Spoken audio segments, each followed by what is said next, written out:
ꯂꯥꯏꯕꯨ ꯊꯣꯏꯕꯤ ꯀꯩꯁꯥꯝꯅ ꯇꯔꯥꯝꯅ ꯑꯣꯛꯆꯕꯒ ꯂꯣꯏꯅꯅ ꯏꯀꯣꯛꯅꯣꯅ ꯈꯨꯔꯨꯝꯖꯔꯤ ꯉꯁꯤꯁꯨ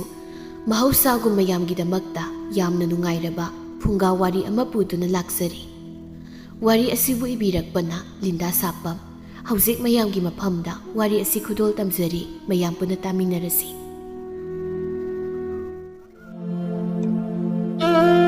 ꯊꯦꯡꯂ ꯑꯍꯤꯡꯒꯤ ꯃꯇꯝꯅꯤ ꯊꯥꯁꯤ ꯅꯨꯃꯤꯠ ꯑꯣꯏꯕꯅ ꯊꯥꯖ ꯃꯥꯁꯨ ꯃꯁꯛ ꯎꯈꯤꯗ꯭ꯔꯦ ꯃꯁꯤꯡ ꯊꯤꯉꯝꯗ꯭ꯔꯕ ꯊꯋꯥꯟꯃꯤꯆꯥꯛ ꯑꯃꯗꯤ ꯅꯤꯡꯊꯧ ꯇꯨꯔꯦꯜ ꯑꯗꯨ ꯈꯛꯇꯅꯤ ꯑꯇꯤꯌꯥꯗ ꯊꯣꯛꯂꯤꯕ ꯁꯨꯛꯂꯃꯝꯂ ꯂꯝꯕꯤꯗꯨꯁꯨ ꯅꯍꯥꯛ ꯌꯦꯠ ꯋꯥꯅ ꯀ꯭ꯔꯤꯀ꯭ꯔꯤ ꯍꯦꯛ ꯏꯅꯗꯨꯅ ꯍꯧꯔꯤ ꯋꯥꯄꯜ ꯃꯔꯛ ꯑꯗꯨꯗ ꯀꯧꯖꯤꯡ ꯍꯔꯥꯎ ꯀꯌꯥꯁꯨ ꯈꯣꯡꯂꯤ ꯂꯝꯖꯥꯎ ꯂꯝꯍꯥꯡ ꯑꯣꯏꯕꯅ ꯂꯥꯞꯅ ꯀꯞꯂꯤꯕ ꯂꯝꯍꯨꯏꯒꯤ ꯃꯈꯣꯜꯁꯨ ꯑꯃꯨꯛ ꯑꯃꯨꯛ ꯇꯥꯔꯤ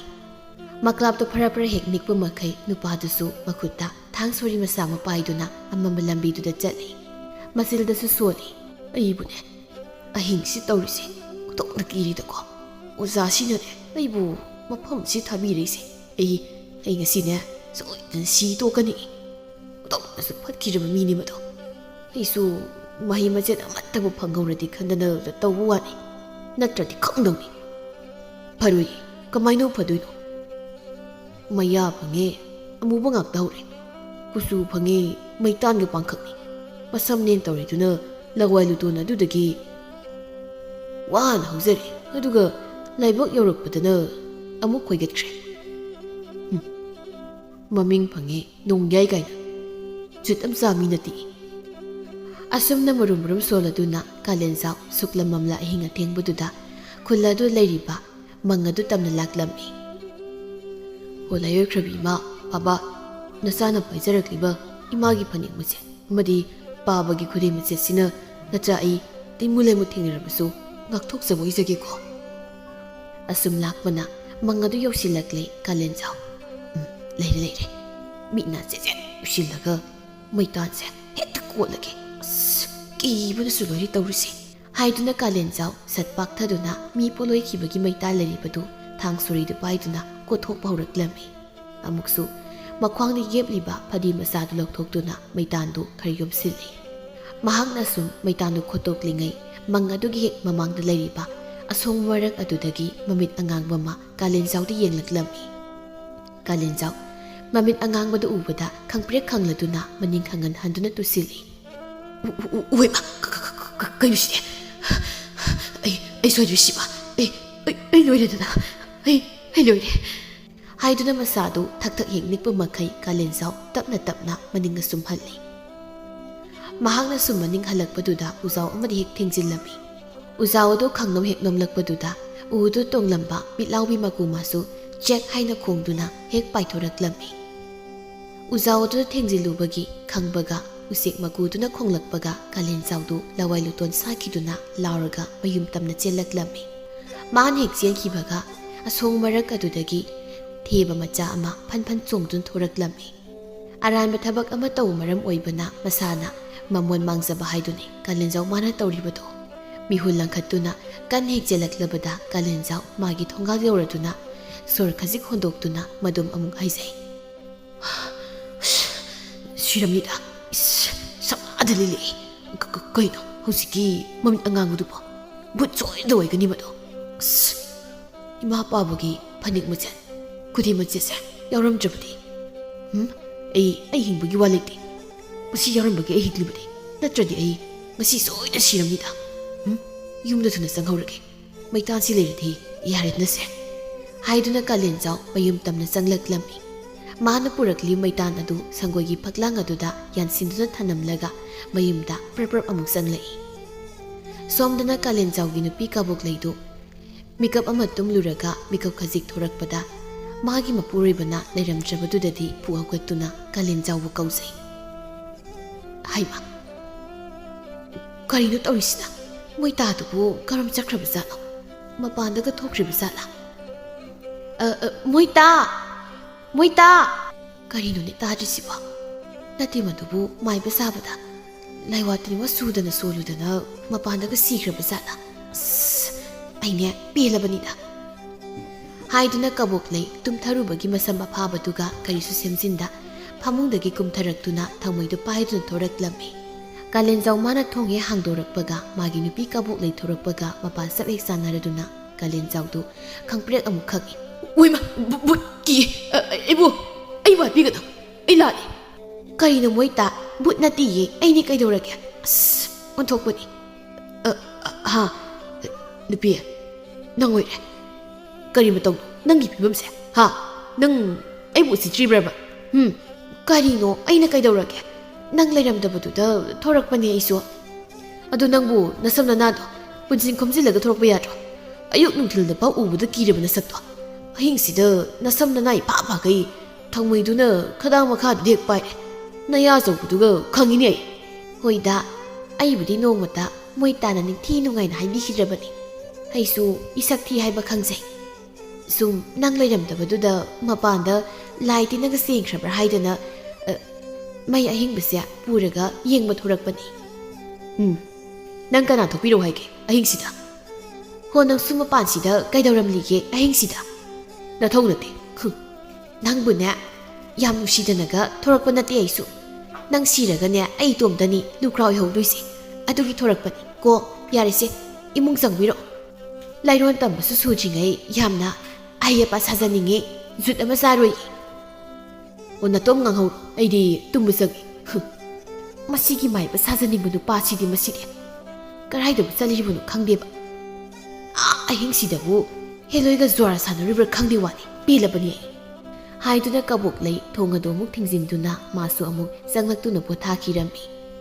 Kalenjau magi punsida pandam amakhak lei madudi laiwatini wasuna khanglaba amaiba ma oiba sini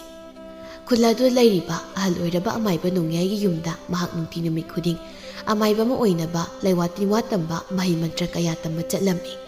mahak na amaiba oibasi magi nupi kabuk leidi yamna pamjaramde maram asigi matai manau khatnabasu kongaini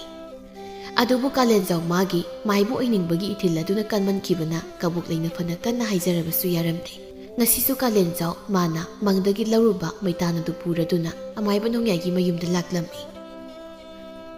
Uza maiba ai lakjari uzabu khurumjari Kalenjau nang laklabra ahoi uza maiba ozana takpirakba mi sibagi mai thabadi yawba maitan puru haibdo sida leijare uza maiba matam gado ozan haibirakbudumak tungina ahing momida satuna laujarribani ha kadai sida biro si leirabadi yarani adudi Kalenjau laiwa tinwa mi siramdagi mihul khomjinba khotba atai atopa kaya do takbirage nang wakhalang pai satana taruko hoi oza madudani aina pamjab takbiro sa asumna amaiba nongyaina Kalenjau da mahi mantra laiwa tinwa kaya takbi bhauraklammi nongmagi sumaibagi mahi tamlakpana Kalenjau laiwa tinwa kaya sana bahiba hauraklammi oza maiba hौजिक आई लैवातिवा अदगी माई कल club थाबा खर खर देजरे अदुदो ओजा माइबा अइना हाइनिंबा अमतंगदि वालिबोजा करिनो नि वालिबा हायुने नंग ओजादा ताकलग लोइरेदना ओजा सुमदौ नुपी फानबगी लैवादो मतंग खंगजनिंगलिबा इसी ओजा Kalenjau nang hौजिकबु नुपी फाकी हाइरने Nangi nupiduna kamdauba aigi nate oza maiba sum pakhang masa singna nupi amata sembiyu ka kaida laklabadi mahidu sisinaraga aina sel tanjabasu mayaidana adugini doza oh phare nang oza na taklage adubuni Kalenjau nangna khangadobudi laiwatinwa mahi kaya se nangna phattaba labida kaidong nung sisinaba yadeko amaromda nang haigadawu sukhra wali aigi tunginduna thautobu chatpa yausi asum tawraga hairakadobani phagani oza maiba adudi ngasi gi oinadi aisu amuk hanjakragi nupi phabagi laiwaduna hayeng hekta takpiro oza maiba oh phare salu adudi hayeng ayungan tan hek law ko phani oza maiba ai amuk yaujakragi haiduna Kalenjau mayum mai kaida asum halakpada madong wakalda sumna khali huzikti aina ningba thunglani aina lairaba bisagam oiribase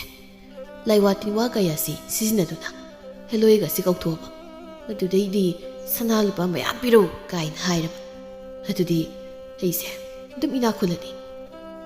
ꯑꯗꯩꯗꯤ ꯑꯩꯉꯣꯟꯗꯒ ꯎꯁꯤꯠ ꯊꯑꯣꯏꯗꯕ ꯃꯤꯒꯁꯦ ꯑꯩꯅ ꯍꯤꯀꯞ ꯇꯦꯡꯀꯞ ꯇꯧꯗꯅ ꯃꯊ꯭ꯋꯥꯏꯒꯗꯣ ꯄꯠ ꯄꯠ ꯊꯠꯄ ꯌꯥꯔꯅꯤ ꯑꯗꯩ ꯑꯩꯒꯤ ꯅꯨꯄꯤ ꯑꯃꯨꯕꯤ ꯀꯕꯣꯛꯂꯩꯁꯤꯁꯨ ꯃꯆꯥ ꯐꯪꯉꯤ ꯄꯣꯛꯇꯦ ꯅꯨꯄꯤ ꯑꯇꯣꯝꯕꯤ ꯐꯖꯕꯤ ꯑꯃ ꯃꯍꯩ ꯁꯤꯖꯤꯟꯅꯗꯨꯅ ꯐꯥꯔꯕ ꯀꯕꯣꯛꯂꯩ ꯃꯥꯁꯨ ꯂꯩꯕꯨꯗꯤ ꯑꯗꯨꯝ ꯂꯩꯖꯁꯅꯨ ꯌꯨꯝꯒꯤ ꯊꯕꯛ ꯏꯪꯈꯥꯡ ꯁꯨꯅꯕ ꯑꯁ ꯑꯩ ꯑꯃꯨꯛ ꯅꯨꯡꯉꯥꯏꯃꯤꯁꯦ ꯈꯨꯜ ꯑꯁꯤꯗ ꯂꯩꯔꯣꯏꯗꯧꯔꯤꯅꯦꯃꯤ ꯅꯨꯡꯉꯥꯏꯍꯩ ꯑꯁꯦꯡꯕ ꯑꯁꯨꯝꯅ ꯋꯥꯈꯜꯅ ꯀꯣꯅꯨꯡ ꯁꯥꯗꯨꯅ ꯀꯥꯂꯦꯟꯖꯥꯎ ꯅꯣꯛ ꯅꯣꯛꯂꯗꯨꯅ ꯑꯁꯨꯝ ꯂꯥꯛꯄꯅ ꯀꯦꯊꯕꯤꯒ ꯈꯣꯏꯕꯤꯒ ꯂꯥꯛꯂꯤꯕꯗꯨ ꯍꯦꯛ ꯊꯦꯡꯅꯔꯝꯃꯤ ꯀꯥꯂꯦꯟꯖꯥꯎ ꯀꯦꯊꯕꯤ ꯃꯥꯕꯨ ꯎꯕꯗ ꯋꯥꯈꯜꯗ ꯁꯨꯝꯅ ꯈꯜꯂꯤ ꯑꯁ ꯐꯖꯈ꯭ꯔꯦꯗ ꯀꯦꯊꯕꯤ ꯏꯕꯦꯝꯃ ꯅꯪꯁꯦ ꯁꯝꯂꯥꯡ ꯌꯦꯡꯉꯤ ꯖꯨꯝ ꯖꯨꯝ ꯃꯥꯏꯊꯣꯡ ꯌꯦꯡꯉꯤ ꯁꯨꯃꯟ ꯌꯥꯏ ꯄꯥꯝꯕꯣꯝ ꯌꯦꯡꯉꯤ ꯄꯨꯝꯕꯣꯝ ꯍꯛꯆꯥꯡ ꯌꯦꯡꯉꯤ ꯊꯣꯠ ꯊꯣꯠ ꯀꯨꯆꯨ ꯌꯦꯡꯉꯤ ꯎꯔꯣꯛ ꯈꯣꯟꯖꯦꯜ ꯌꯦꯡꯉꯤ ꯇꯝꯅ ꯅꯪꯕꯨꯅꯦ ꯎꯖꯕꯗꯤ ꯀꯥꯂꯦꯟꯖꯥꯎ ꯑꯩꯁꯦ ꯌꯦꯅꯤꯡꯖꯥꯎ ꯃꯤꯡ ꯍꯦꯛ ꯑꯣꯅꯤꯡꯂꯦ ꯋꯥꯈꯜ ꯑꯁꯤ ꯈꯜꯂꯗꯨꯅ ꯀꯥꯂꯦꯟꯖꯥꯎ ꯅꯣꯛꯃꯤ ꯅꯣꯛꯃꯤ ꯀꯦꯊꯕꯤꯕꯨ ꯀꯧꯔꯛꯏ ꯍꯣꯏ ꯆꯠꯂꯅꯤꯕꯨ ꯀꯥꯏ ꯆꯠꯂꯤꯅꯣ ꯀꯦꯊꯕꯤ ꯃꯥꯗꯤ ꯈꯨꯝꯕꯤꯕꯒ ꯅꯠꯇꯦ ꯃꯃꯤꯠꯅ ꯐꯥꯎꯕ ꯍꯟꯅ ꯌꯦꯡꯕꯤꯔꯛꯇꯦ ꯑꯗꯨꯕꯨ ꯈꯣꯏꯕꯤꯗꯤ ꯍꯔꯥꯎ ꯍꯔꯥꯎꯅ ꯈꯨꯝꯂꯛꯏ ꯇꯥ ꯀꯥꯂꯦꯟꯖꯥꯎ ꯏꯇꯥ ꯈꯣꯏꯅꯤ ꯏꯅꯦ ꯇꯥꯕꯥꯕꯤ ꯈꯣꯏꯗꯒꯤ ꯐꯅꯦꯛ ꯂꯧꯕ ꯂꯥꯛꯏꯅꯤ ꯇꯥ ꯀꯥꯂꯦꯟꯖꯥꯎꯗꯤ ꯀꯥꯏ ꯆꯠꯂꯨꯏꯅꯣ ꯈꯨꯝꯍꯟꯅꯤꯡꯕ ꯃꯥꯅꯗꯤ ꯍꯦꯛ ꯈꯨꯝꯂꯛꯇ꯭ꯔꯕꯗꯨꯗ ꯀꯥꯂꯦꯟꯖꯥꯎ ꯋꯥꯈꯜꯗ ꯁꯨꯝꯅ ꯈꯜꯂꯤ ꯃꯁꯤꯒꯤ ꯇꯣꯔꯣꯕꯣꯠ ꯃꯥꯟꯕꯤꯁꯤꯅ ꯀꯨꯞꯅꯤꯡꯈ꯭ꯔꯕꯣꯠꯅꯤ ꯂꯩꯁꯥꯕꯤꯅꯕꯨ ꯁꯨꯛ ꯅꯣꯏꯔꯤꯕꯁꯤꯕꯨ ꯁꯥꯃꯨ ꯑꯃꯨꯛ ꯍꯦꯛ ꯃꯥꯜꯂꯗꯅ ꯅꯨꯡꯁꯤꯈꯤꯗ꯭ꯔꯦ ꯋꯥꯈꯜꯗ ꯁꯨꯝꯅ ꯈꯜꯂꯕꯁꯨ ꯀꯥꯂꯦꯟꯖꯥꯎ ꯆꯤꯟꯕꯥꯜꯗꯗꯤ ꯁꯨꯍꯤꯅꯤ ꯅꯣꯛꯃꯤ ꯅꯣꯛꯃꯤ ꯁꯨꯝ ꯈꯨꯝꯂꯛꯏ ꯈꯣꯏꯕꯤ ꯅꯪ ꯇꯥ ꯀꯥꯂꯦꯟꯖꯥꯎꯁꯦ ꯊꯕꯛ ꯑꯃꯒꯤ ꯁꯨꯝ ꯂꯥꯛꯑꯝꯕꯅꯤꯗ ꯑꯗꯣ ꯀꯦꯊꯕꯤ ꯑꯩ ꯅꯪꯉꯣꯟꯗ ꯋꯥ ꯑꯃ ꯍꯥꯏꯗꯧ ꯂꯩꯀꯣ ꯉꯁꯤꯕꯨꯗꯤ ꯍꯥꯏꯔꯔꯣꯏ ꯇꯟꯖꯥ ꯆꯥꯕꯗ ꯍꯥꯏꯔꯒꯦ ꯑꯗꯣ ꯅꯪ ꯌꯥꯗꯕꯗꯤ ꯌꯥꯗꯕꯅꯤꯀꯣ ꯀꯦꯊꯕꯤ ꯀꯥꯂꯦꯟꯖꯥꯎꯗ ꯃꯤꯠꯆꯤꯅ ꯍꯥꯏꯐꯦꯠ ꯌꯦꯡꯗꯨꯅ ꯈꯨꯝꯂꯛꯏ ꯇꯥ ꯀꯥꯂꯦꯟꯖꯥꯎ ꯀꯔꯤ ꯋꯥꯅꯣ ꯍꯥꯏꯗꯧ ꯂꯩꯔꯗꯤ ꯍꯧꯖꯤꯛ ꯑꯗꯨꯝ ꯍꯥꯏꯔꯣ ꯉꯁꯤꯗꯤ ꯌꯥꯗꯦ ꯀꯣꯟꯅ ꯍꯥꯏꯒꯦꯗ ꯑꯣ ꯑꯗꯨꯗꯤ ꯑꯩꯈꯣꯏ ꯑꯃꯨꯛ ꯆꯠꯂꯒꯦ ꯇꯥ ꯀꯥꯂꯦꯟꯖꯥꯎ ꯂꯩꯕꯤꯍꯧꯈꯤꯗ꯭ꯔꯥ ꯍꯥꯏꯔꯝꯂꯒ ꯀꯦꯊꯕꯤ ꯃꯃꯥꯏꯁꯦ ꯂꯩꯊꯣꯛꯇꯨꯅ ꯆꯠꯈꯤꯔꯝꯃꯤ ꯈꯣꯏꯕꯤꯁꯨ ꯀꯦꯊꯕꯤꯕꯨ ꯍꯥꯏꯐꯦꯠ ꯇꯥꯟꯅꯗꯨꯅ ꯀꯥꯂꯦꯟꯖꯥꯎꯗ ꯍꯥꯏꯔꯝꯃꯤ ꯇꯥ ꯀꯥꯂꯦꯟꯖꯥꯎ ꯑꯩꯈꯣꯏ ꯆꯠꯂꯦ ꯀꯥꯂꯦꯟꯖꯥꯎꯁꯨ ꯃꯁꯤꯟꯗꯅ ꯅꯣꯛꯃꯤ ꯅꯣꯛꯃꯤ ꯊꯃꯣꯏꯗꯅ ꯁꯥꯎꯅꯤꯡꯅ ꯑꯁꯨꯝꯅ ꯁꯣꯜꯍꯧꯔꯤ ꯆꯠꯂꯣꯏꯕꯤ ꯑꯃ ꯁꯥꯃꯨ ꯃꯥꯟꯕꯤ ꯅꯪꯅ ꯆꯠꯄꯤꯈ꯭ꯔꯣ ꯀꯦꯊꯕꯤꯕꯨ ꯌꯦꯡꯖꯕꯅꯦ ꯑꯩꯗꯤ ꯋꯥꯈꯜꯒ ꯐꯔꯤ ꯃꯥꯜꯂꯤ ꯁꯥꯃꯨ ꯑꯃꯁꯦ ꯁꯥꯃꯨ ꯑꯃ ꯍꯥꯏꯁꯤꯅꯤ ꯑꯩꯅꯗꯤ ꯀꯦꯊꯕꯤ ꯄꯥꯝꯂꯒ ꯑꯁꯤ ꯍꯥꯏꯗꯨꯅ ꯅꯣꯛꯂꯒ ꯂꯩꯍꯧꯔꯤꯕ ꯀꯥꯂꯦꯟꯖꯥꯎ ꯎꯕꯗ ꯈꯣꯏꯕꯤ ꯀꯦꯊꯕꯤꯗ ꯁꯨꯝꯅ ꯍꯥꯏꯔꯤ ꯏꯇꯥ ꯑꯩꯗꯤ ꯇꯥ ꯀꯥꯂꯦꯟꯖꯥꯎꯁꯦ ꯑꯩꯕꯨ ꯄꯥꯝꯕ ꯃꯥꯜꯂꯤꯕꯣ ꯃꯥꯒꯤ ꯃꯤꯠꯌꯦꯡꯁꯦ ꯑꯩ ꯈꯪꯉꯦꯕ ꯀꯦꯊꯕꯤꯅ ꯑꯁ ꯏꯇꯥ ꯅꯨꯄꯤ ꯂꯩꯔꯕ ꯅꯨꯄꯥꯁꯤꯗ ꯅꯪꯁꯨ ꯑꯗꯨꯝ ꯋꯥꯈꯜꯗꯣ ꯈꯟꯒꯅꯨꯍꯦ ꯏꯇꯥ ꯏꯕꯦꯝꯃ ꯅꯪꯗꯤ ꯅꯨꯄꯥ ꯈꯨꯗꯤꯡꯅ ꯄꯥꯝꯃꯤꯗꯣ ꯑꯩꯗꯤ ꯀꯅꯥꯝꯇꯅ ꯄꯥꯝꯕꯤꯗꯦ ꯑꯗꯨꯅ ꯅꯨꯄꯤ ꯂꯩꯔꯕꯁꯨ ꯇꯥ ꯀꯥꯂꯦꯟꯖꯥꯎꯁꯦ ꯑꯩꯗꯤ ꯑꯗꯨꯝ ꯌꯥꯔꯦ ꯈꯜꯂꯤ ꯏꯇꯥ ꯈꯣꯏꯕꯤ ꯅꯪꯒꯤ ꯋꯥꯈꯜꯗꯣ ꯑꯩ ꯌꯥꯅꯤꯡꯗꯦꯀꯣ ꯃꯃꯤꯠ ꯌꯥꯝꯕ ꯅꯨꯄꯥꯗ ꯌꯨꯝ ꯂꯦꯞꯀꯦ ꯀꯩꯗꯧꯅꯨꯡꯗ ꯈꯟꯒꯅꯨ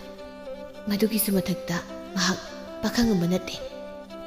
ꯃꯥꯅ ꯏꯆꯦ ꯀꯕꯣꯛꯂꯩꯗ ꯅꯝꯊꯥꯛ ꯇꯧꯔꯤꯕꯁꯤꯀꯣ ꯅꯪꯉꯣꯟꯗꯁꯨ ꯇꯧꯔꯛꯑꯣꯏ ꯍꯥꯏꯅꯤꯡꯉꯥꯏ ꯂꯩꯇꯦ ꯃꯊꯃꯣꯏ ꯁꯦꯡꯗꯕ ꯃꯤꯅꯦꯁꯦ ꯍꯣꯏꯁꯦ ꯃꯁꯤꯃꯛꯅ ꯅꯨꯡꯁꯤ ꯍꯥꯏꯔꯛꯄꯗꯤ ꯅꯠꯇꯦꯗ ꯅꯪꯁꯨ ꯁꯨꯝ ꯑꯩꯅ ꯈꯪꯖꯕꯒꯤ ꯋꯥꯅꯤ ꯌꯥꯔꯁꯤ ꯁꯤꯒꯤ ꯋꯥꯔꯤꯁꯦ ꯇꯣꯛꯑꯁꯤ ꯑꯗꯣ ꯅꯪ ꯇꯥ ꯃꯥꯂꯪꯕꯒ ꯀꯔꯝ ꯀꯥꯟꯗ ꯂꯨꯍꯣꯡꯗꯣꯏꯅꯣ ꯂꯥꯛꯂꯤꯕ ꯆꯍꯤꯁꯤꯒꯤꯅꯦ ꯐꯥꯏꯔꯦꯟ ꯊꯥꯁꯤꯗ ꯍꯣꯡꯕ ꯌꯥꯏꯌꯦ ꯏꯇꯥ ꯑꯣꯍꯣ ꯏꯇꯥꯗꯤ ꯁꯦꯡꯂꯧ ꯁꯛꯇꯝ ꯍꯦꯟꯕꯅꯤꯅ ꯌꯨꯝꯅ ꯁꯥꯒꯩ ꯍꯣꯡꯈꯤꯗꯧꯔꯦꯀꯣ ꯏꯇꯥ ꯈꯣꯏꯕꯤ ꯅꯪꯁꯨ ꯐꯖꯔꯤꯁꯤꯗꯤ ꯍꯛꯆꯥꯡ ꯈꯖꯤꯛ ꯅꯣꯏꯕꯗꯨꯗꯤ ꯑꯍꯥꯎ ꯑꯊꯨꯝ ꯀꯥ ꯍꯦꯟꯅ ꯆꯥꯁꯤꯟꯕꯗꯣ ꯇꯣꯛ ꯑꯗꯨꯒ ꯑꯗꯨꯝ ꯐꯖꯈꯤꯅꯤꯗ ꯐꯔꯦ ꯁꯤꯇꯥ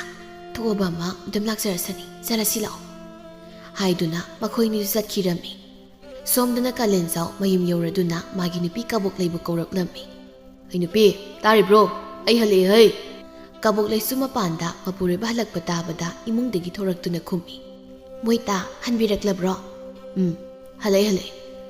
ꯀꯨꯏꯔꯔꯣꯏ ꯑꯩꯁꯨ ꯃꯥꯏꯕ ꯑꯣꯏꯒꯗꯧꯕ ꯁꯤꯗꯩꯗꯤ ꯑꯃꯥꯏꯕ ꯀꯥꯂꯦꯟꯖꯥꯎ ꯀꯥꯏꯅ ꯃꯃꯤꯡ ꯆꯠꯂꯗꯧꯔꯤꯅꯦ ꯑꯩꯁꯨ ꯑꯁ ꯑꯩꯗꯤꯅꯦ ꯃꯣꯏ ꯇꯥꯅ ꯇꯧꯔꯤꯁꯦ ꯑꯗꯨꯛꯅ ꯄꯥꯝꯖꯈꯤꯗ꯭ꯔꯦꯀꯣ ꯃꯤꯗꯧꯅ ꯆꯨꯝꯅ ꯃꯥꯏꯕ ꯑꯣꯏꯗꯣꯏꯗꯤ ꯅꯠꯇꯦꯗꯣ ꯃꯣꯏ ꯇꯥꯗꯦ ꯀꯔꯤ ꯆꯨꯝꯅ ꯃꯥꯏꯕ ꯑꯣꯏꯕ ꯑꯣꯏꯗꯕ ꯍꯥꯏꯗꯤ ꯍꯥ ꯀꯔꯤꯅꯣ ꯑꯩꯅ ꯇꯧꯁꯤ ꯐꯥꯒꯤꯔꯣ ꯍꯥ ꯃꯥꯏꯕ ꯑꯣꯏꯔꯕꯗꯤ ꯍꯤꯡꯅꯕꯒꯤ ꯂꯝꯕꯤ ꯁꯦꯜ ꯊꯨꯝꯗꯣ ꯃꯔꯥꯡ ꯀꯥꯏꯒꯗꯧꯔꯤꯕꯅꯤꯅ ꯈꯪꯂꯕ꯭ꯔꯥ ꯍꯣꯏ ꯁꯦꯜ ꯊꯨꯝꯗꯨꯗꯤ ꯇꯥꯜꯂꯅꯤ ꯑꯗꯨꯕꯨ ꯃꯣꯏ ꯇꯥꯒꯤ ꯋꯥꯈꯜ ꯑꯃꯣꯠꯄꯗꯣ ꯑꯗꯨꯅ ꯑꯃꯥꯏꯕ ꯑꯣꯏꯔꯛꯂꯕꯗꯤ ꯐꯔꯛ ꯇꯥꯅꯤ ꯍꯥꯏꯖꯕꯅꯤꯗ ꯍꯦ ꯅꯪꯒꯤꯗꯣ ꯑꯩꯕꯨ ꯎꯁꯤꯠꯇ꯭ꯔꯤꯕ꯭ꯔꯣ ꯍꯥ ꯑꯩꯕꯨ ꯋꯥꯈꯜ ꯃꯣꯠꯂꯤꯒ ꯀꯥꯏꯗꯅ ꯆꯠꯂꯣ ꯆꯠꯂꯣ ꯅꯁꯛꯇꯨ ꯌꯦꯡꯅꯤꯡꯗꯦ ꯃꯍꯩ ꯌꯥꯟꯗꯕꯁꯤꯗꯤ ꯏꯆꯥ ꯌꯥꯎꯗꯕꯁꯤꯕꯨ ꯑꯩꯒꯤ ꯏꯔꯥꯜ ꯈꯛꯇꯔꯣ ꯃꯣꯏꯇ ꯏꯇꯣꯝꯇꯔ ꯇꯥꯏꯅꯕꯤꯒꯅꯨ ꯅꯨꯄꯤꯖꯥ ꯑꯣꯏꯕꯤ ꯀꯅꯥꯅ ꯃꯃꯥ ꯑꯣꯏꯅꯤꯡꯗꯕ ꯂꯩꯕꯒꯦ ꯅꯪ ꯑꯩꯒꯤ ꯂꯥꯏꯕꯛꯇ ꯑꯁꯨꯝ ꯊꯣꯛꯑ ꯇꯝꯂꯝꯕꯒꯤ ꯅꯠꯇꯕ꯭ꯔꯣ ꯍꯣ ꯅꯪꯅ ꯅꯕꯨꯛ ꯐꯠꯃꯟꯗꯕꯒꯤ ꯅꯆꯥꯗꯣ ꯄꯣꯛꯇ꯭ꯔꯤꯕꯅꯤ ꯈꯪꯂꯕ꯭ꯔꯣ ꯑꯗꯨꯒ ꯑꯩꯅ ꯇꯧꯕ ꯊꯕꯛꯇ ꯅꯪ ꯌꯥꯝ ꯌꯦꯡꯁꯤꯜꯂꯛꯀꯅꯨ ꯆꯠꯂꯣ ꯑꯩ ꯄꯣꯊꯥꯒꯦ ꯑꯃꯨꯛꯇ ꯀꯕꯣꯛꯂꯩ ꯋꯥ ꯃꯈꯥ ꯇꯥꯔꯨꯗ꯭ꯔꯦ ꯋꯥꯈꯜ ꯅꯨꯡꯉꯥꯏꯇ ꯁꯨꯁꯨ ꯇꯧꯗꯨꯅ ꯏꯃꯨꯡꯗ ꯆꯪꯈꯤꯔꯝꯃꯤ ꯑꯁꯨꯝꯅ ꯀꯥꯂꯦꯟꯖꯥꯎ ꯂꯦꯞꯇꯅ ꯑꯁꯨꯝ ꯂꯩꯋꯥ ꯇꯤꯟꯋꯥ ꯃꯍꯩ ꯃꯟꯇ꯭ꯔ ꯀꯌꯥ ꯇꯝꯂꯕꯗ ꯑꯃꯥꯏꯕ ꯅꯣꯡꯌꯥꯏꯒꯤ ꯃꯇꯨꯡ ꯏꯟꯗꯨꯅ ꯊꯧ ꯇꯧꯕ ꯆꯠꯄ ꯍꯧꯔꯛꯂꯝꯃꯤ ꯅꯣꯡꯃꯒꯤ ꯅꯨꯃꯤꯠ ꯑꯃꯗꯤ ꯅꯍꯥ ꯄꯥꯈꯪ ꯑꯃ ꯀꯥꯂꯦꯟꯖꯥꯎꯒꯤ ꯌꯨꯝꯗ ꯂꯥꯛꯂꯝꯃꯤ ꯌꯨꯝ ꯑꯁꯤꯕꯨ ꯀꯅꯥ ꯂꯩꯕꯤꯕꯒꯦ ꯑꯣꯖꯥ ꯃꯥꯏꯕ ꯀꯥꯂꯦꯟꯖꯥꯎꯕꯨ ꯂꯩꯕꯤꯗꯕ꯭ꯔꯥ ꯀꯥꯂꯦꯟꯖꯥꯎꯁꯨ ꯇꯥꯔꯗꯨꯅ ꯏꯃꯨꯡꯗꯒꯤ ꯊꯣꯔꯛꯂꯝꯃꯤ ꯀꯅꯥ ꯀꯔꯤ ꯍꯥꯏꯕꯅꯣ ꯑꯣꯖꯥ ꯃꯥꯏꯕ ꯑꯩꯈꯣꯏ ꯏꯃꯥꯗꯣ ꯃꯁꯥ ꯌꯥꯝꯅ ꯀꯟꯅ ꯍꯦꯛ ꯉꯝꯍꯧꯗ꯭ꯔꯦ ꯑꯗꯨꯒꯤ ꯑꯣꯖꯥꯕꯨ ꯀꯧꯔꯨꯁꯨ ꯍꯥꯏꯗꯨꯅ ꯑꯩ ꯂꯥꯛꯆꯕꯅꯤ ꯑꯣꯖꯥ ꯋꯥꯍꯩꯗꯨ ꯇꯥꯕꯗ ꯀꯥꯂꯦꯟꯖꯥꯎ ꯋꯥꯈꯜꯗ ꯁꯨꯝꯅ ꯈꯜꯂꯤ ꯑꯁ ꯑꯩꯕꯨ ꯂꯩꯋꯥ ꯇꯤꯟꯋꯥ ꯁꯨꯅ ꯍꯩꯕꯗꯤ ꯅꯠꯇ꯭ꯔꯦ ꯑꯗꯨꯕꯨ ꯈꯨꯗꯣꯡꯆꯥꯕꯁꯤꯗꯤ ꯃꯥꯡꯍꯟꯅꯤꯡꯗꯦꯁꯦ ꯍꯦꯔꯥ ꯀꯌꯥꯝꯅꯕꯨ ꯂꯨꯔꯨꯅꯤꯒꯦ ꯇꯧꯔꯒ ꯃꯥꯏꯅ ꯍꯩꯖꯔꯛꯀꯅꯤꯗ ꯍꯦꯛꯇ ꯆꯠꯂꯨꯔꯒ ꯂꯣꯏꯔꯦ ꯀꯥꯂꯦꯟꯖꯥꯎ ꯋꯥꯈꯜꯗ ꯁꯤ ꯈꯜꯂꯗꯨꯅ ꯁꯠ ꯈꯨꯝꯂꯛꯏ ꯍꯣꯏ ꯌꯥꯅꯤ ꯆꯠꯁꯤ ꯑꯗꯨꯗꯤ ꯑꯩ ꯐꯤ ꯑꯃꯨꯛꯇ ꯍꯣꯡꯂꯛꯈꯤꯒꯦꯀꯣ ꯅꯪ ꯉꯥꯏꯍꯥꯛ ꯉꯥꯏꯔꯝꯃꯣ ꯍꯣꯏ ꯐꯅꯤ ꯑꯣꯖꯥ ꯃꯥꯏꯕ ꯀꯥꯂꯦꯟꯖꯥꯎ ꯃꯐꯤꯗꯨ ꯍꯣꯡꯗꯣꯛꯇꯨꯅ ꯑꯃꯨꯛ ꯊꯣꯔꯛꯏ ꯏꯕꯨꯡꯉꯣ ꯂꯥꯛꯑꯣ ꯆꯠꯂꯁꯤ ꯂꯝꯕꯤ ꯇꯥꯛꯂꯔꯣ ꯍꯣꯏ ꯑꯣꯖꯥ ꯃꯥꯏꯕ ꯍꯥꯏꯗꯨꯅ ꯀꯥꯂꯦꯟꯖꯥꯎ ꯍꯅꯨꯕꯤ ꯑꯅꯥꯕꯤꯗꯨꯒꯤ ꯃꯌꯨꯝ ꯇꯝꯅ ꯂꯥꯛꯂꯝꯃꯤ ꯑꯣꯖꯥ ꯃꯥꯏꯕ ꯁꯣꯝꯗ ꯆꯪꯕꯤꯔꯣ ꯁꯤꯗ ꯂꯩꯔꯦ ꯑꯅꯥꯕ ꯏꯃꯥꯗꯣ ꯍꯥꯏꯗꯨꯅ ꯀꯥꯂꯦꯟꯖꯥꯎ ꯃꯥꯕꯨ ꯏꯃꯨꯡꯗ ꯄꯨꯁꯤꯜꯂꯤ ꯑꯍꯜ ꯑꯣꯏꯔ ꯍꯅꯨꯕꯤ ꯑꯁꯣꯟꯕꯤꯗꯨꯁꯨ ꯐꯃꯨꯡꯗ ꯌꯥꯇꯥꯗꯨꯅ ꯂꯩꯔꯝꯃꯤ ꯀꯥꯂꯦꯟꯖꯥꯎ ꯑꯍꯜꯗꯨꯒꯤ ꯃꯅꯥꯛꯇ ꯆꯪꯁꯤꯟꯗꯨꯅ ꯑꯍꯩ ꯑꯄꯥ ꯁꯥꯔꯗꯨꯅ ꯃꯤꯍꯨꯜꯒꯥꯗꯨ ꯃꯦꯠꯇꯨꯅ ꯌꯦꯡꯕ ꯍꯧꯏ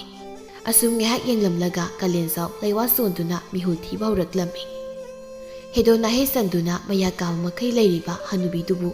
ꯂꯥꯌꯦꯡꯕꯗꯤ ꯂꯥꯏꯔꯗꯅ ꯀꯥꯂꯦꯟꯖꯥꯎ ꯁꯦꯔꯥꯟꯅꯕ ꯂꯩꯋꯥ ꯑꯣꯏꯅ ꯍꯦꯛ ꯁꯣꯟꯖꯤꯜꯂꯝꯃꯤ ꯂꯩꯋꯥꯗꯨ ꯀꯥꯝꯊꯔꯛꯂꯕꯗ ꯍꯅꯨꯕꯤꯗꯨ ꯃꯃꯤꯠ ꯃꯅꯥ ꯑꯣꯟꯈꯠꯇꯨꯅ ꯊꯣꯛ ꯅꯣꯝꯕ ꯍꯧꯔꯛꯂꯝꯃꯤ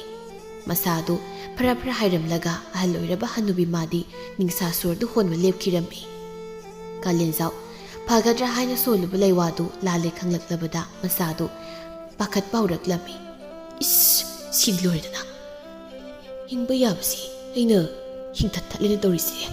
ꯃꯥꯏꯕ ꯁꯥꯕ꯭ꯔꯕꯨ ꯏꯁꯣꯝꯗꯅ ꯁꯤꯕꯨ ꯁꯣꯏꯗ꯭ꯔꯦ ꯃꯁꯤ ꯏꯁꯥ ꯀꯟꯖꯅꯕ ꯀꯔꯤꯅꯣ ꯄꯪꯍꯥꯏꯗ ꯍꯦꯛ ꯍꯥꯏꯖꯤꯜꯂꯒꯦ ꯍꯥꯏꯗꯨꯅ ꯀꯥꯂꯦꯟꯖꯥꯎ ꯑꯣꯏꯗꯕ ꯀꯌꯥ ꯍꯥꯏꯖꯤꯜꯂꯝꯃꯤ ꯏꯕꯨꯡꯉꯣ ꯏꯅꯦꯁꯤ ꯎꯄꯥꯏ ꯂꯩꯇ꯭ꯔꯦ ꯀꯟꯕ ꯉꯝꯂꯔꯣꯏ ꯅꯈꯣꯏ ꯈꯔ ꯊꯦꯡꯈ꯭ꯔ ꯃꯥꯜꯂꯦ ꯃꯊ꯭ꯋꯥꯏꯁꯦ ꯂꯥꯟꯕ ꯉꯝꯗ꯭ꯔꯗꯨꯅ ꯂꯩꯔꯝꯂꯦ ꯑꯩꯅ ꯂꯥꯟꯕꯤꯔꯕꯅꯤ ꯆꯠꯂꯣ ꯃꯊꯧ ꯃꯉꯝ ꯄꯥꯡꯊꯣꯛꯅꯕ ꯁꯦꯝ ꯁꯥꯔꯨꯔꯣ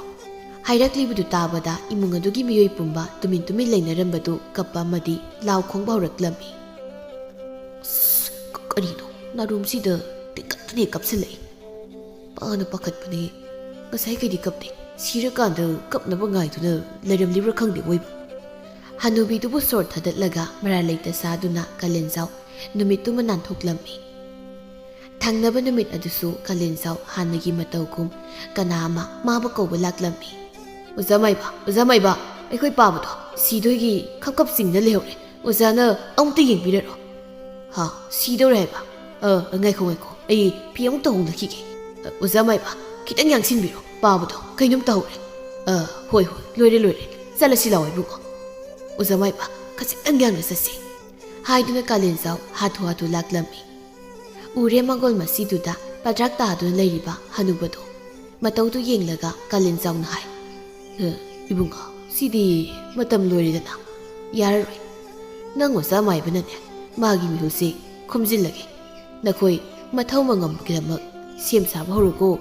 ꯃꯊꯧ ꯃꯉꯝ ꯄꯥꯡꯊꯣꯛꯅꯕ ꯇꯧꯁꯤ ꯍꯥꯏꯗꯨꯅ ꯀꯥꯂꯦꯟꯖꯥꯎ ꯃꯆꯤꯟꯗ ꯂꯩꯋꯥ ꯁꯣꯟꯒꯤ ꯄꯥꯛꯊꯕꯕꯨ ꯂꯩꯋꯥꯗꯨ ꯀꯥꯎꯊꯣꯛꯈꯤꯔꯝꯃꯤ ꯀꯔꯤ ꯍꯥꯏꯕꯅꯣ ꯂꯩꯋꯥꯗꯨꯕꯣ ꯀꯥꯎꯈ꯭ꯔꯦꯅꯦ ꯏꯕꯣ ꯏꯔꯥ ꯃꯁꯤꯗꯤ sin thupa ma hekta sonjillaga loireda haiduna kalenzau aranba laiwa kaya sonjillami adumni hek tawrabada mihul suda leimaida taaduna hiplamba asonba ahal hanubadu phuk haugatlaklammi matawduda kalenzau khangprek khangladuna paikai senthoklammi is kari matawno kamdawbunu sina leiramliba imungi mi pumnamak adudi harauduna kalenzaubu ahiba maibani asiba hingal hanba ngami haiduna thagatlammi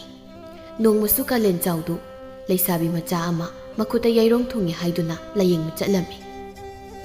ibema chaki tombe kadainone nangi nasanupi yairong thungi layeng biu haidana paujilakpado nang oza maiba lai hei saki tombi su imungdai thoraktun hairei oza maiba lakpirabro somda leire isan pi yaino oza maiba na amukta phanaba layeng biu yairong asya onthok na saukraba samu yairong haido oira male isan pi sia yairong asigi manilna laihobu hobane chatpa lengba yadrabani phanaba layeng laga loridana karisu khalunu nang oza maiba se mi asiba phawba hingat hanba ngamliba amaiba manide hoi hoi ozana phanaba amukta yengbiyo adudi ibema yaino kadai kadai yairongdo nang oza maiba yengese se yaino masu makodu thangdoktuna yengali is chau khradi side adudi lai haipet khurum toksiko yeling ama thanaba yen amubi ma thorang to oza maiba karino ne yairong thungbagibu yeling thani haribasibo bema saki tombe maibasi nange oirodana doiraga ha aina haribasi to chalo yen amubi puro hoi oza maiba pujaraklage kalenzau saki tombi na yelo sangkringai wakhalda sumna khali ngasidi yen thungu sadawredana eina haiduni ne mai boiba kaisa yam kana khra poneba laiwa tingwasi sonde sonjelaga sel tanbadam yarna se wakhalda sumna khalladuna yainu da mon silagaire ibema yainu nangbu nasak changkholiba unthong su fajakreda nangi khangnajaba nupaga mata leitabro oza maiba aide ngang oirida nungsinongi lambida khong thangjindri phai wakhal taide silde yainu kalenzau ni isal hairakpaduda wakhalda sumna khali kaino taurisina macha oiba yada baibu isal kaino si maibasi kainomni ko wakhalamani bagisi hainarakrisidi asumna lairingai saki tobi masu yengoldagi yen amubi puraduna thoraklammi oza maiba yen amubi haibado sida leisare ado oza maiba yen sibu hataba yama yadabra aibu pamukhreda yam pamuragana nasanupise adum nahalaga thamnasi hairo ha yenduga nasanupisiga anisida karamna phaido khalo hoida sese yensi oina hatokpiro ado yensi halaga isanupise naba phari ko zamaiba oini phadoribani ne khodak sida pharadoni adudi oza maiba yensi somda leizare kalenzau yen amubidu saki tombidagi lauduna laiwa khara sonjinnaduna yainugi irong mapaduda yen adugi makoktuna tai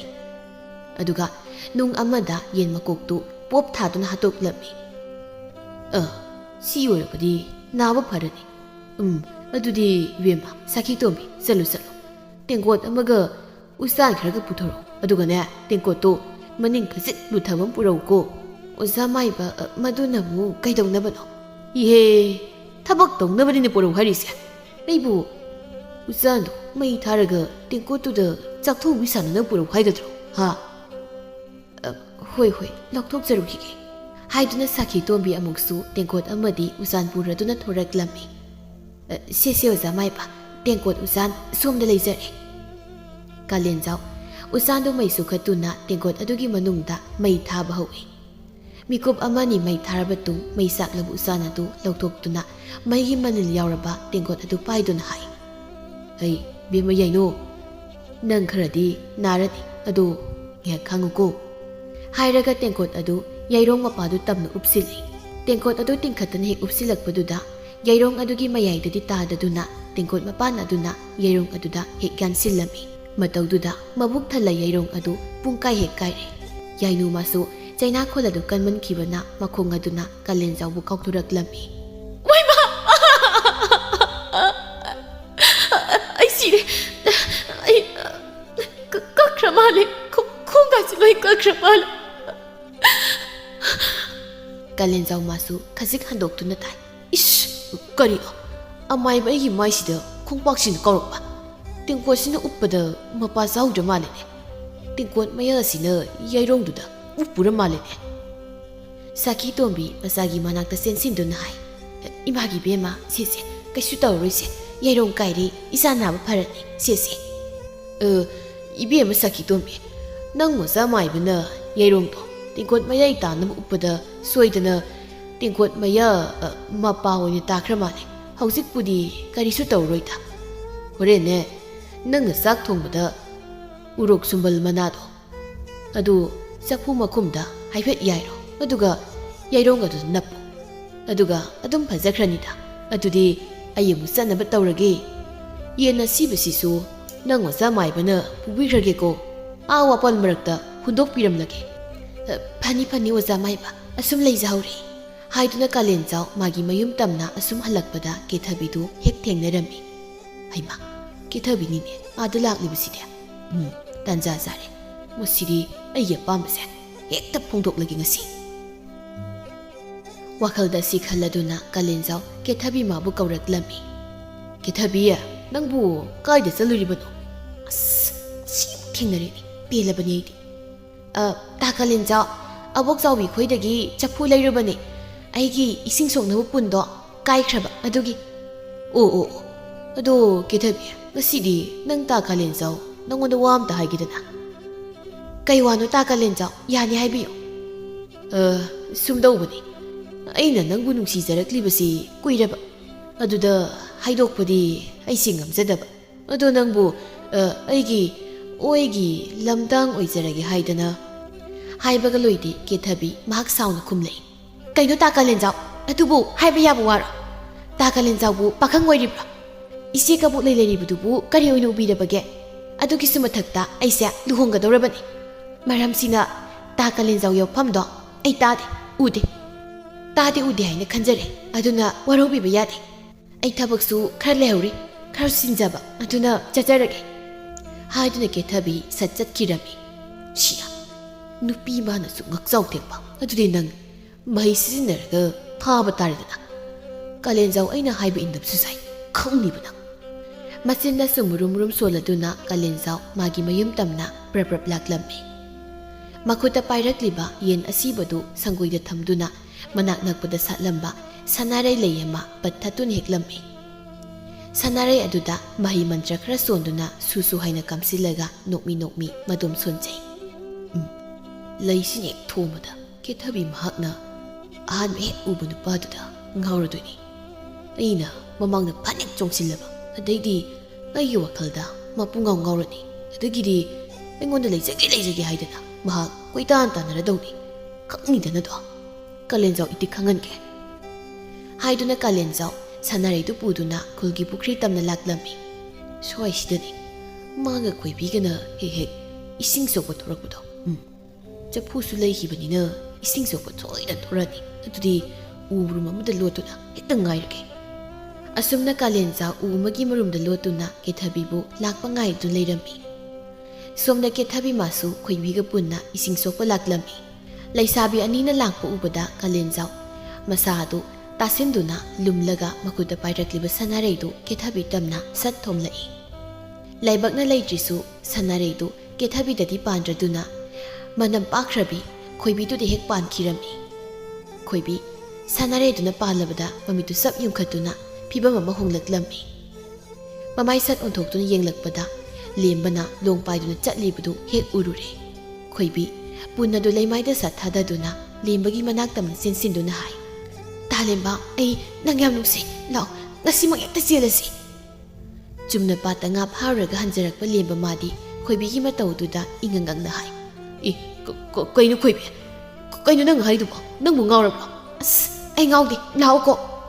haiduna khoibi mana payagumna paraba lembabu singduna pukhirami leba masu khoibina paisingkhriba khudang adu thadoknaba lauduna adumuk sathirami ꯍꯩ ꯈꯣꯏꯕꯤ ꯀꯩꯅꯣꯅꯦ ꯇꯧꯏꯁꯤꯕꯣ ꯊꯥꯗꯣꯛꯁꯤ ꯊꯥꯗꯣꯛꯑꯃꯤ ꯑꯩꯕꯨ ꯐꯥꯒꯅꯣꯕ ꯅꯠꯇꯦ ꯅꯪꯕꯨ ꯉꯥꯎꯔꯕ꯭ꯔꯣ ꯆꯤꯡꯒꯗꯧꯕꯁꯦ ꯑꯩꯕꯨ ꯇꯨꯁꯤꯟꯕ ꯇꯥꯔꯦꯃꯤ ꯈꯪꯍꯧꯗ ꯇꯧꯔꯛꯂꯤ ꯃꯇꯧ ꯑꯁꯤꯗ ꯑꯉꯛꯄꯅ ꯊꯜꯂꯕ ꯀꯦꯊꯕꯤ ꯃꯥꯗꯤ ꯈꯣꯏꯕꯤꯒꯤ ꯃꯇꯧꯗꯨ ꯌꯦꯡꯗꯨ ꯂꯩꯍꯧꯔꯤ ꯃꯆꯤꯟꯗꯁꯨ ꯁꯣꯟꯖꯩ ꯍꯩꯃꯥ ꯏꯇꯥ ꯈꯣꯏꯕꯤꯁꯤꯗꯤ ꯁꯣꯔ ꯑꯃꯅꯤꯅ ꯇꯥꯂꯦꯝꯕꯁꯦ ꯃꯥꯅ ꯐꯥꯔꯒ ꯄꯨꯈ꯭ꯔꯦꯅꯦ ꯍꯣꯏꯗ ꯏꯇꯥꯁꯦ ꯅꯨꯄꯥ ꯑꯃꯠꯇꯁꯨ ꯈꯪꯅꯖꯕ ꯅꯠꯇꯦ ꯃꯥꯏ ꯀꯥꯂꯦꯟꯖꯥꯎ ꯍꯥꯏꯗꯨꯅ ꯂꯧꯈꯤꯗꯨ ꯁꯔꯨꯛꯄꯨꯗꯤ ꯂꯦꯝꯕꯗ ꯃꯥꯏ ꯂꯩꯖꯈ꯭ꯔꯁꯅꯤ ꯋꯥꯈꯜꯗ ꯑꯁꯤ ꯈꯜꯂꯗꯨꯅ ꯀꯦꯊꯕꯤ ꯃꯥꯁꯨ ꯃꯌꯨꯝ ꯇꯝꯅ ꯍꯟꯈꯤꯔꯝꯃꯤ ꯉꯁꯥꯏꯗꯒꯤ ꯎ ꯃꯔꯨꯝ ꯑꯗꯨꯗ ꯂꯣꯠꯂꯤꯕ ꯀꯥꯂꯦꯟꯖꯥꯎ ꯀꯦꯊꯕꯤ ꯆꯠꯈ꯭ꯔꯕꯗ ꯃꯥꯁꯨ ꯇꯨꯃꯤꯟ ꯊꯣꯔꯛꯂꯝꯃꯤ ꯑꯩꯒꯤ ꯂꯩꯕꯛꯁꯤꯕꯨ ꯀꯔꯤꯅꯣ ꯅꯠꯇꯦ ꯂꯩꯗꯣ ꯑꯩꯗꯤ ꯀꯦꯊꯕꯤꯗ ꯄꯥꯟꯅꯕ ꯊꯣꯡꯕꯅꯦꯕ ꯑꯗꯨꯒ ꯁꯥꯃꯨ ꯑꯁꯤꯗ ꯑꯣꯏꯅ ꯄꯥꯟꯈ꯭ꯔꯦꯅꯦ ꯇꯥꯟ ꯆꯥꯔꯝꯗ꯭ꯔꯕꯗꯤ ꯑꯩꯕꯨ ꯑꯣꯏꯅ ꯈꯣꯏꯕꯤ ꯃꯥꯅ ꯐꯥꯔꯒ ꯄꯨꯗꯣꯔꯤꯅꯤꯅꯦ ꯂꯦꯝꯕ ꯍꯥꯟꯅ ꯎꯈꯤꯕꯁꯦ ꯐꯔꯕꯅꯤ ꯀꯥꯟꯅꯗꯦ ꯃꯁꯤꯗꯤ ꯌꯨꯝꯗ ꯍꯜꯂꯛꯄꯅ ꯆꯨꯝꯕꯅꯤ ꯑꯁꯤ ꯍꯥꯏꯗꯨꯅ ꯀꯥꯂꯦꯟꯖꯥꯎ ꯃꯌꯨꯝ ꯃꯥꯏꯀꯩꯗ ꯍꯜꯂꯛꯄꯗ ꯅꯣꯡꯌꯥꯏꯒ ꯍꯦꯛ ꯊꯦꯡꯅꯔꯝꯃꯤ ꯀꯥꯂꯦꯟꯖꯥꯎ ꯎꯕꯗ ꯅꯣꯡꯌꯥꯏꯅ ꯑꯁꯨꯝꯅ ꯍꯥꯏꯔꯛꯏ ꯑꯩ ꯀꯥꯂꯦꯟꯖꯥꯎ ꯑꯃꯨꯛꯇ ꯉꯥꯏꯈꯣ ꯅꯪ ꯃꯁꯤ ꯑꯃꯨꯛ ꯑꯣꯛꯅꯔꯤꯅꯤ ꯑꯣꯖꯥꯕꯨ ꯅꯅꯥꯏꯅ ꯈꯨꯔꯨꯝꯖꯔꯤ ꯀꯔꯤ ꯇꯥꯛꯄꯤꯒꯗꯕ ꯑꯣꯖꯥ ꯍꯥꯏꯕꯤꯁꯤ ꯑꯩ ꯀꯥꯂꯦꯟꯖꯥꯎ ꯅꯇꯥ ꯇꯧꯅꯨ ꯆꯤꯜꯂꯩ ꯈꯣꯏꯍꯤ ꯇꯩꯕꯅ ꯑꯁꯨꯝꯕ ꯁꯛꯂꯕꯗꯤ ꯃꯤꯍꯥꯠꯄ ꯀꯅꯥꯝꯇ ꯀꯩꯁꯨꯝ ꯁꯪꯅ ꯊꯝꯗ꯭ꯔꯕꯁꯨ ꯌꯥꯔꯅꯤ ꯅꯪꯅ ꯅꯍꯩ ꯅꯤꯡꯊꯤꯅ ꯍꯩꯇ꯭ꯔꯤꯉꯩ ꯀꯔꯤꯒꯤꯅꯣ ꯃꯥꯏꯕ ꯁꯥꯕ ꯆꯠꯂꯤꯕꯁꯦ ꯃꯥꯏꯕ ꯍꯥꯏꯕ ꯁꯤꯟꯐꯝ ꯑꯁꯤ ꯅꯪꯅ ꯀꯔꯤ ꯑꯣꯏꯅ ꯈꯟꯕꯒꯦ ꯑꯣꯖꯥ ꯅꯅꯥꯏꯗꯤ ꯑꯔꯨꯕ ꯊꯧ ꯀꯔꯤꯁꯨ ꯆꯠꯆꯗꯦꯗ ꯌꯥꯏꯔꯣꯡ ꯊꯨꯡꯕꯒꯨꯝꯕ ꯑꯗꯩ ꯂꯣꯛ ꯂꯩꯍꯧꯒꯨꯝꯕ ꯂꯥꯌꯦꯡꯕ ꯈꯖꯤꯛ ꯆꯠꯆꯕꯇꯅꯤ ꯅꯆꯤꯟ ꯊꯤꯒꯅꯨ ꯅꯪꯅ ꯇꯧꯕꯕꯨ ꯑꯩꯅ ꯀꯔꯤ ꯈꯪꯂꯣꯏ ꯂꯥꯏꯋꯥ ꯇꯤꯟꯋꯥ ꯃꯌꯦꯛ ꯁꯦꯡꯅ ꯅꯔꯩ ꯂꯣꯏꯅ ꯐꯥꯎꯕ ꯍꯩꯇ꯭ꯔꯤꯕ ꯅꯪꯅ ꯃꯤ ꯀꯌꯥ ꯁꯨꯔꯦ ꯍꯤꯡꯅ ꯍꯤꯡꯅ ꯃꯊ꯭ꯋꯥꯏ ꯆꯠꯂꯤꯕ ꯅꯍꯥꯟꯅ ꯃꯥꯏꯕ ꯁꯥꯔꯕꯗꯤ ꯃꯪ ꯊꯜꯂꯤ ꯍꯥꯏꯕꯁꯤ ꯅꯪ ꯀꯥꯎꯗ ꯐꯩ ꯃꯇꯨꯡꯗ ꯑꯍꯩ ꯑꯄꯥ ꯁꯥꯗꯨꯅ ꯊꯧ ꯇꯧꯕ ꯆꯠꯂꯝꯂꯕꯗꯤ ꯑꯩꯅ ꯇꯥꯛꯈ꯭ꯔꯤꯕ ꯅꯍꯩ ꯄꯨꯝꯕꯗꯨ ꯂꯣꯏꯅꯃꯛ ꯀꯥꯎꯍꯟꯕ ꯉꯝꯕ ꯑꯃꯥꯏꯕ ꯅꯣꯡꯌꯥꯏꯅꯤ ꯍꯥꯏꯕꯁꯦ ꯅꯪ ꯀꯥꯎꯒꯅꯨ ꯍꯦꯔꯣꯖꯥ ꯑꯩꯍꯥꯛꯁꯨ ꯑꯆꯝꯕ ꯑꯃꯥꯏꯕꯗꯤ ꯅꯠꯇꯦ ꯃꯤ ꯑꯁꯤꯕ ꯐꯥꯎꯕ ꯍꯤꯡꯒꯠꯍꯟꯕ ꯉꯝꯂꯤꯕ ꯑꯃꯥꯏꯕ ꯀꯥꯂꯦꯟꯖꯥꯎꯅꯤ ꯑꯣꯖꯥꯒꯤꯁꯤꯕꯨ ꯑꯩꯉꯣꯟꯗ ꯁꯤꯡꯅꯕꯤꯔꯤꯕ꯭ꯔꯣ ꯌꯥꯝꯅ ꯅꯨꯡꯉꯥꯏꯔꯣꯏꯗꯕ ꯂꯩꯔꯒꯅ ꯍꯦꯛꯇ ꯆꯥꯡ ꯌꯦꯡꯊꯣꯛꯅꯁꯤ ꯑꯣꯖꯥ ꯁꯤꯌꯥ ꯁꯤꯡꯇꯥꯛ ꯄꯨꯔꯦꯜ ꯑꯃꯗ ꯊꯧꯒꯜꯂꯣꯟ ꯕꯦꯕꯥꯔ ꯌꯥꯎꯗ ꯑꯗꯨꯛ ꯉꯛꯆꯥꯎ ꯊꯦꯛꯄ ꯑꯗꯨꯛ ꯊꯤꯛ ꯅꯦꯝꯕ ꯅꯪꯒꯤ ꯊꯥꯛꯇ ꯀꯨꯝꯊꯗꯨꯅ ꯑꯩꯅ ꯅꯪꯒ ꯃꯥꯟꯅꯒꯗꯕ ꯅꯠꯇꯦ ꯑꯗꯨꯕꯨ ꯉꯁꯤ ꯒꯧꯔꯧ ꯅꯨꯃꯤꯠ ꯑꯁꯤꯗꯒꯤ ꯑꯩꯅ ꯅꯪꯒꯤ ꯅꯐꯝꯗ ꯇꯥꯛꯈꯤꯕ ꯃꯍꯩ ꯄꯨꯝꯕ ꯇꯞꯅ ꯇꯞꯅ ꯂꯣꯏꯅ ꯀꯥꯎꯕ ꯑꯣꯏꯔꯨꯍꯩ ꯍꯥꯏꯗꯨꯅ ꯅꯣꯡꯌꯥꯏ ꯑꯁꯥꯎꯕꯒ ꯂꯣꯏꯅꯅ ꯐꯤ ꯀꯟꯗꯨꯅ ꯆꯠꯈꯤꯔꯝꯃꯤ ꯅꯣꯡꯌꯥꯏ ꯆꯠꯈ꯭ꯔꯕꯗ ꯀꯥꯂꯦꯟꯖꯥꯎ ꯑꯁꯨꯝꯅ ꯍꯥꯏꯍꯧꯏ ꯍꯅꯨꯕ ꯄꯨꯛ ꯐꯠꯇ ꯃꯥꯏꯕꯁꯦ ꯑꯩꯒ ꯂꯝꯕꯥ ꯇꯧꯕ ꯀꯤꯔꯤ ꯃꯥꯜꯂꯤꯅꯦ ꯍꯦꯟꯗꯤ ꯍꯦꯟꯖꯤꯜꯂꯛꯂꯕꯗꯤ ꯃꯥꯅ ꯇꯥꯛꯄꯤꯈꯤꯕ ꯇꯨꯡꯏꯟꯅ ꯑꯩꯁꯨ ꯈꯣꯏꯔꯨꯅ ꯃꯥꯒꯤ ꯃꯤꯇꯝ ꯆꯥꯔꯒ ꯁꯥꯏ ꯇꯤꯡꯈꯪꯅ ꯍꯦꯛꯇ ꯊꯤꯟꯗꯠꯀꯗꯧꯔꯤꯕ ꯀꯥꯟꯅꯗꯦ ꯃꯁꯤꯗꯤ ꯍꯣꯔꯦꯟ ꯅꯨꯃꯤꯗꯥꯡ ꯍꯦꯂꯣꯏ ꯑꯃ ꯀꯧꯊꯣꯛꯂꯒ ꯁꯅꯥ ꯂꯨꯄꯥ ꯄꯤꯌꯣꯅ ꯍꯦꯛꯇ ꯆꯥꯡ ꯌꯦꯡꯂꯒꯦ ꯁꯅꯥ ꯂꯨꯄꯥ ꯐꯪꯕ꯭ꯔ ꯌꯦꯡꯒꯦ ꯑꯁꯨꯝꯅ ꯅꯨꯃꯤꯠ ꯑꯗꯨꯒꯤ ꯑꯍꯤꯡꯒꯤ ꯃꯇꯝꯅꯤ ꯀꯥꯂꯦꯟꯖꯥꯎ ꯃꯌꯨꯝꯗꯒꯤ ꯇꯨꯃꯤꯟ ꯊꯣꯔꯛꯇꯨꯅ ꯂꯝꯂꯣꯡ ꯃꯔꯤ ꯐꯥꯡꯕ ꯃꯐꯝ ꯑꯃꯗ ꯂꯥꯛꯂꯝꯃꯤ ꯍꯧꯔꯤꯕ ꯎꯖꯥꯎ ꯄꯥꯃꯦꯜ ꯍꯩꯈ꯭ꯔꯦꯡ ꯑꯗꯨꯕꯨ ꯎꯕꯗ ꯃꯗꯣꯝ ꯑꯁꯨꯝꯅ ꯁꯣꯜꯂꯤ ꯃꯁꯤꯒꯤ ꯍꯩꯈ꯭ꯔꯦꯡ ꯄꯥꯝꯕꯤꯁꯦ ꯃꯇꯝ ꯀꯨꯏꯅꯗꯒꯤ ꯍꯧꯔꯛꯂꯕ ꯂꯥꯏꯑꯣꯏꯔꯕ ꯎꯖꯥꯎ ꯄꯥꯃꯦꯜꯅꯤ ꯃꯐꯝ ꯑꯁꯦ ꯍꯦꯂꯣꯏ ꯀꯌꯥꯒꯤ ꯁꯥꯟꯅꯐꯝꯅꯤ ꯍꯥꯏꯅ ꯑꯣꯖꯥ ꯅꯣꯡꯌꯥꯏꯅ ꯇꯥꯛꯄꯤꯈꯤꯕꯅꯤ ꯑꯗꯨꯗꯤ ꯑꯩ ꯍꯦꯂꯣꯏꯁꯦ ꯁ꯭ꯋꯥꯏꯁꯤꯗ ꯍꯦꯛꯇ ꯀꯧꯔꯒꯦ ꯍꯥꯏꯗꯨꯅ ꯀꯥꯂꯦꯟꯖꯥꯎ ꯍꯦꯂꯣꯏ ꯀꯧꯊꯣꯛꯄꯒꯤ ꯂꯩꯋꯥꯗꯨ ꯁꯣꯟꯒꯤ ꯍꯦꯛ ꯃꯆꯤꯜ ꯀꯥꯡꯕꯕꯨ ꯂꯩꯋꯥꯗꯨ ꯂꯣꯏꯅꯕ ꯍꯦꯛ ꯀꯥꯎꯊꯣꯛꯈꯤꯔꯝꯃꯤ ꯑꯃꯨꯛꯁꯨ ꯃꯃꯤꯠ ꯆꯦꯖꯦꯠ ꯎꯏꯁꯤꯟꯗꯨꯅ ꯅꯤꯡꯁꯤꯡꯅꯕ ꯀꯟꯅ ꯍꯣꯠꯅꯔꯕꯁꯨ ꯃꯍꯥꯛ ꯂꯩꯋꯥꯗꯨ ꯅꯤꯡꯁꯤꯡꯕ ꯉꯝꯈꯤꯗ꯭ꯔꯦ ꯀꯔꯤ ꯇꯧꯅꯤ ꯈꯟꯅ ꯃꯀꯣꯛ ꯅꯣꯡꯈꯠꯂꯛꯄ ꯃꯇꯝꯗꯗꯤ ꯃꯨꯁꯤꯟ ꯃꯨꯕ ꯀꯔꯤꯅꯣ ꯈꯪꯗꯕ ꯑꯋꯥꯡꯕ ꯐꯤꯕꯝ ꯑꯃ ꯃꯃꯥꯡꯗ ꯂꯦꯞꯇꯨꯅ ꯂꯩꯔꯝꯃꯤ ꯀꯥꯂꯦꯟꯖꯥꯎ ꯀꯤꯃꯟꯈꯤꯕꯅ ꯃꯁꯥ ꯊꯛꯊꯛ ꯅꯤꯛꯄ ꯍꯧꯔꯛꯂꯦ ꯑꯁꯤꯒꯨꯝꯕ ꯇꯥꯟꯖꯥꯗ ꯃꯁꯥ ꯉꯥꯛꯊꯣꯛꯆꯅꯕ ꯃꯥꯒꯤ ꯑꯣꯖꯥ ꯃꯥꯏꯕ ꯅꯣꯡꯌꯥꯏꯅ ꯇꯥꯛꯄꯤꯈꯤꯕ ꯂꯩꯋꯥꯗꯨꯁꯨ ꯄꯨꯝꯅꯃꯛ ꯀꯥꯎꯈꯤꯔꯝꯃꯤ ꯀꯟꯅ ꯂꯥꯎꯈꯤꯕ ꯈꯣꯟꯖꯦꯜ ꯑꯗꯨꯗꯤ ꯂꯩꯔꯛ ꯈꯨꯜꯂꯛ ꯑꯗꯨꯗ ꯅꯤꯜꯍꯧꯏ ꯑꯗꯨꯕꯨ ꯑꯍꯤꯡ ꯃꯃꯩ ꯑꯣꯏꯕꯅ ꯀꯅꯥꯃꯗꯤ ꯎꯈꯤꯗꯦ ꯃꯊꯪꯒꯤ ꯅꯨꯃꯤꯠꯅꯤ ꯀꯕꯣꯛꯂꯩ ꯃꯥꯒꯤ ꯃꯄꯨꯔꯣꯏꯕ ꯀꯥꯂꯦꯟꯖꯥꯎꯕꯨ ꯈꯥꯗ ꯑꯃꯨꯛ ꯆꯠ ꯋꯥꯡꯗ ꯑꯃꯨꯛ ꯆꯠ ꯀꯣꯏꯊꯤ ꯊꯤꯖꯔꯝꯃꯤ ꯑꯗꯨꯕꯨ ꯀꯥꯂꯦꯟꯖꯥꯎꯗꯤ ꯊꯤꯕ ꯐꯪꯈꯤꯗꯦ ꯀꯥꯏꯅꯊꯪꯗ ꯇꯨꯔꯦꯜ ꯈꯣꯡꯅꯨꯡꯗ ꯇꯥꯏꯕꯪ ꯋꯥꯈꯜ ꯇꯥꯗ꯭ꯔꯕ ꯑꯉꯥꯎꯕ ꯑꯃꯒꯨꯝ ꯀꯥꯂꯦꯟꯖꯥꯎꯅ ꯆꯠꯂꯤꯕꯗꯨ ꯊꯦꯡꯅꯔꯛꯂꯝꯃꯤ ꯀꯕꯣꯛꯂꯩ ꯃꯄꯨꯔꯣꯏꯕꯒꯤ ꯃꯇꯧ ꯎꯕꯗ ꯆꯦꯟꯁꯤꯟꯗꯨꯅ ꯀꯞꯆꯩ ꯃꯣꯏꯇꯥ ꯀꯔꯤꯅꯣ ꯇꯧꯔꯤꯕ ꯃꯇꯧ ꯑꯁꯤꯕꯣ ꯑꯩꯕꯨ ꯀꯔꯤ ꯑꯣꯏꯔꯁꯤꯒꯦ ꯃꯣꯏꯇꯥ ꯁꯦ ꯋꯥꯈꯜ ꯑꯃꯇ ꯇꯥꯕꯤꯌꯨꯁꯦ ꯀꯝꯗꯧꯅꯤ ꯁꯤꯗꯤ kabuk legi matau uraga khulai kai gi miyam na kalin jawbu layeng na ba haiduna amai bu nongyai gi yumda purak lami nongyai kalin jaw gi matau ubada madom asum na soli naha na mai basaba angang wakal na lamsing ba aina tawbu na mafare khanba mahina khubi mukta wazauna atiya pakna sauna ngangkiba poloida manglagada tokpani asuk lukraba amai bagi sinfam masibo tarai tarai khanbadi nangna ngawdana kanana ngawgani masinda sumna mayambu tana bhairei mayam punamak kalin zawgi layong ase aina layeng mangam loidori maramdi mahak masa amai bu oiram maramna aina khangdaba laiwa tingwa sanaduna masana masabo awapamda tajakibani aduna mahak amuk hanagi punsida hanjilak bhaibdudi mayam sangduna mapu daijarasi matang sida tolaba ahaloraba amai baina mayamda ngakpina bhaijari asumna laiwa tingwa marosuna khangda amai ba saningduba kalenjaw nasidi taibong wakhal soiraba thawai oina laikhirami